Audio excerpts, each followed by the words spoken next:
Bwana Yesu asifiwe. Majina yangu ni Pastor Cheto na hudumu katika GTC hapa Kangemi. Kwa hivyo nataka tushare kitu kutoka kitabu cha Kutoka ama Exodus. Biblia inasema ama inaongelea kuhusu ukombozi wa Israeli wahakikishwa. Bwana akamwambia Musa, sasa utaona nitakavyomtenda Farao.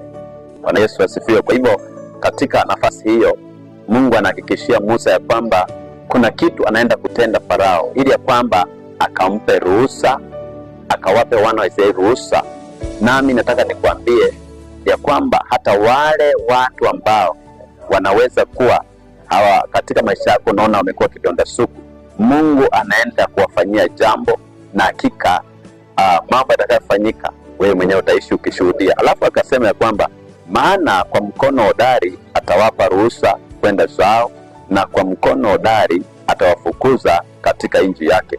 Anasema ya kwamba atawafukuza katika nchi yake, ya kwamba kuna kitu Mungu anaenda kutendea Farao, ili ya kwamba moyo wake ukaweze kuwaruhusu na kuondoka katika nchi hii, ili ya kwamba mkaweze kuona wokovu wa Bwana na mkaweze kuona kile Mungu amepanga kuwakomboa kutoka kwa minyororo ya Farao. Kwa hivyo Mungu awabariki sana wapendwa.